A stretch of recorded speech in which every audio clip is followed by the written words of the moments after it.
Hello दोस्तों, welcome to my YouTube channel. दोस्तों, इस वीडियो में हम लोग पढ़ने वाले हैं साहिबगंज जिला संबंधित प्रश्न। साहिबगंज जिला संबंधित जितने भी प्रश्न हैं सारे प्रश्न हम लोग इस वीडियो में कवर करेंगे। आपका एक भी प्रश्न छूटने वाला नहीं है। तो चलिए दोस्तों, आज की क्लास को हम लोग शुरू करते हैं। अगर आपको वीडियो पसंद है, वीडियो को लाइक शेयर जरूर कीजिएगा और चैनल को भी सब्सक्राइब कर लीजिएगा। तो सबसे पहले बात करते हैं हम लोग की साहिबगंज जिले का गठन कब किया गया। साहिबगंज जिले का गठन कब किया गया? तो इसका गठन किया गया था आपका 1983 ईस्वी में। साहिबगंज जिला का गठन कब किया गया?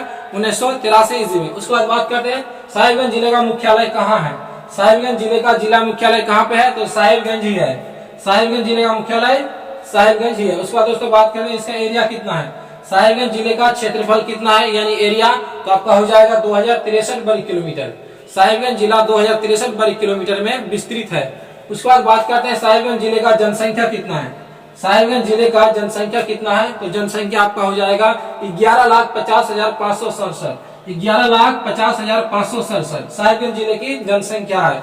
उसके बाद बात करते हैं हम लोग इसका दशकीय वृद्धि दर कितना है। साहिबगंज जिले की जनसंख्या दशकीय वृद्धि दर कितनी है यानी 10 साल में जनसंख्या कितना बढ़ जाता है? तो आपका हो जाएगा 24.1%। 24.1% की वृद्धि हो जाती है प्रत्येक 10 वर्ष में। उसके बाद बात करते हैं इसका जनसंख्या घनत्व कितना है, पॉपुलेशन डेंसिटी, तो आपका हो जाएगा 558। प्रति वर्ग किलोमीटर में 558 व्यक्ति निवास करते हैं। तो साहिबगंज का जनसंख्या घनत्व होगी आपका 558। उसके बाद बात करते हैं साहिबगंज का लिंग अनुपात कितना है यानी सेक्स रेशियो। सेक्स रेशियो किसे कहते हैं हम लोग? लिंग अनुपात 1000 पुरुष की तुलना में महिला की संख्या। तो कितना हो जाएगा आपका 952। 1000 पुरुष की तुलना में 952 महिला है, जिसे हम लोग लिंग अनुपात कहते हैं। उसके बाद बात करते हैं शिशु लिंग अनुपात कितना है। साहिबगंज जिले का शिशु लिंग अनुपात कितना है? तो शिशु लिंग अनुपात हो जाएगा आपका 960। शिशु लिंग अनुपात कैसे निकाला जाता है? 0 से 6 वर्ष का जो बच्चा है उसमें लड़का और लड़की का तुलना किया जाता है, यानी 1000 लड़का में से लड़की की संख्या 960 है। उसके बाद बात करते हैं हम लोग साहिबगंज जिले का साक्षरता दर कितना है यानी पढ़ा लिखा, तो आपका हो जाएगा 52.04%। साहिबगंज जिले का साक्षरता दर कितना है? 52.04%। उसके बाद बात करते हैं इसमें अनुमंडल कितना है। साहिबगंज जिले में कितने अनुमंडल है? तो साहिबगंज जिले में आपका 2 अनुमंडल है। क्या क्या? पहला आपका हो जाएगा साहिबगंज और दूसरा हो जाएगा आपका राजमहल। साहिबगंज जिले में कितने अनुमंडल है? 2 अनुमंडल है। क्या क्या? एक साहिबगंज और दूसरा राजमहल। उसके बाद बात करते हैं हम लोग साहिबगंज जिला में प्रखंड कितना है। तो प्रखंड आपका हो जाएगा 9। साहिबगंज जिला में कितने प्रखंड है? 9 प्रखंड है। क्या क्या? चलिए देखते हैं। पहला आपका हो जाएगा साहिबगंज, दूसरा तालझारी, तीसरा राजमहल, चौथा उधवा, उसके बाद 5वां हो जाएगा बरहवा, 6वां बरहेट, 7वां हो गया बोरियो, 8वां हो गया पटना और 9वां हो गया आपका मुंडरो। 9वां शायद आपको कैमरा में कट गया होगा, फिर भी समझ जाइए मुंडरो। क्या क्या प्रखंड है फिर से मैं बता रहा हूँ।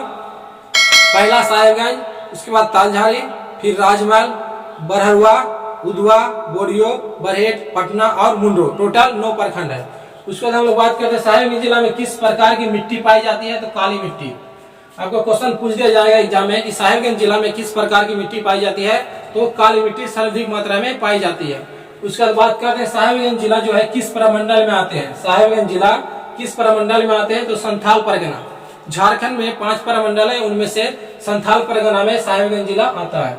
उसके बाद दोस्तों बात करते हैं हम लोग यहाँ पे कौन सा खनिज पाया जाता है। साहिबगंज जिला में प्रमुख रूप से कौन सा खनिज पाया जाता है? तो बेंटोनाइट। क्या? बेंटोनाइट। उसके बाद बात करते हैं हम लोग यहाँ पे साहिबगंज जिला में कितने विधानसभा क्षेत्र है।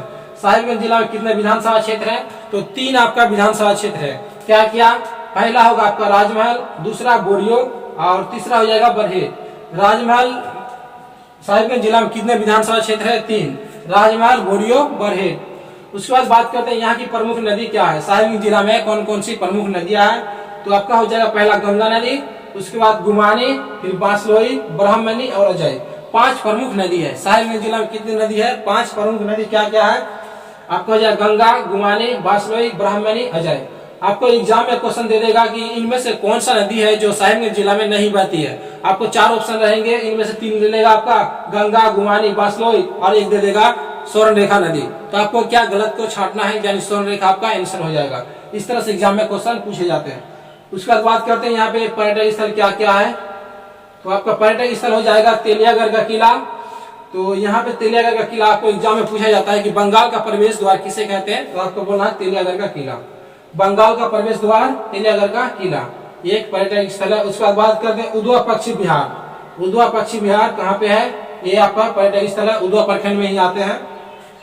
उसके बाद मोतीझरा, ये जलप्रपात है। मोतीझरा जलप्रपात कहाँ पे है? आपको अगर जगह पूछेगा तो आपको बोलना है महाराजपुर के निकट।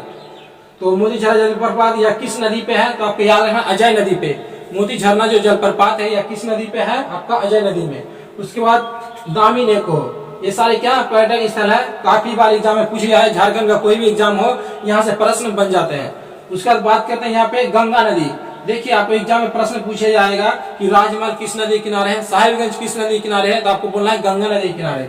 गंगा नदी जो है साहिबगंज जिले में काफी इंपॉर्टेंट है। क्यों इंपॉर्टेंट है? क्योंकि गंगा नदी में एक बंदरगाह का निर्माण किया गया साहिबगंज में। झारखंड के कई एग्जाम में क्वेश्चन पूछ लिया जाता है कि झारखंड में किस नदी में बंदरगाह का निर्माण किया गया है, तो गंगा नदी में। अगर पूछेगा झारखंड के किस जिले में बंदरगाह का निर्माण किया गया है, साहिबगंज जिले में। किस नदी में? गंगा नदी में।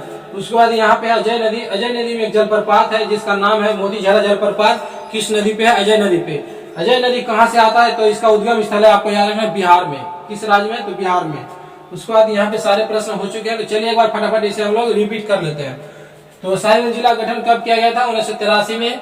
मुख्यालय कहाँ पे है? तो साहिबगंज ही है। उसके बाद इसका एरिया 2063 वर्ग किलोमीटर, जनसंख्या 11,50,567, शॉर्टकट में सर 11 लाख बोल सकते हैं। जनसंख्या वृद्धि दर 24% लगभग। उसके बाद जनसंख्या घनत्व कितना है? 558 व्यक्ति प्रति वर्ग किलोमीटर में निवास करते हैं। लिंग अनुपात 952 और शिशु लिंग अनुपात 960। उसके बाद साक्षरता दर कितना है? 52.04%। अनुमंडल की संख्या 2, साहिबगंज और राजमहल। प्रखंड की संख्या 9। क्या क्या है? साहिबगंज, तालझरी, राजमहल, उदवा, भरलुआ, बरहेट, बोरियो, पटना और मुंडो। उसके बाद बात करते हैं यहाँ कौन सी मिट्टी पाई जाती है साहिबगंज जिला में? काली मिट्टी। किस प्रमंडल में आते हैं? संथाल परगना। कौन सा खनिज पाया जाता है? बेंटोनाइट। उसके बाद यहाँ पे विधानसभा क्षेत्र कितना है? 3। राजमहल, बोरियो और बरहेट। प्रमुख नदियाँ क्या क्या है? गंगा, गुमानी, बांसलोई, ब्राह्मणी, अजय। पर्यटक स्थल तेलियागढ़ का किला जिसे बंगाल का प्रवेश द्वार कहते हैं, उदवा पश्चिम बिहार। उसके बाद मोतीझरा, दामी नेको, ये सारे कहाँ पे हैं? साहिबगंज जिला में। तो दोस्तों वीडियो कैसा लगा कमेंट करके जरूर बताइएगा। अगर वीडियो पसंद है वीडियो को लाइक कीजिए, शेयर कीजिए और चैनल को सब्सक्राइब करना नहीं भूले। मिलते हैं फिर अगले वीडियो में। Thanks for watching.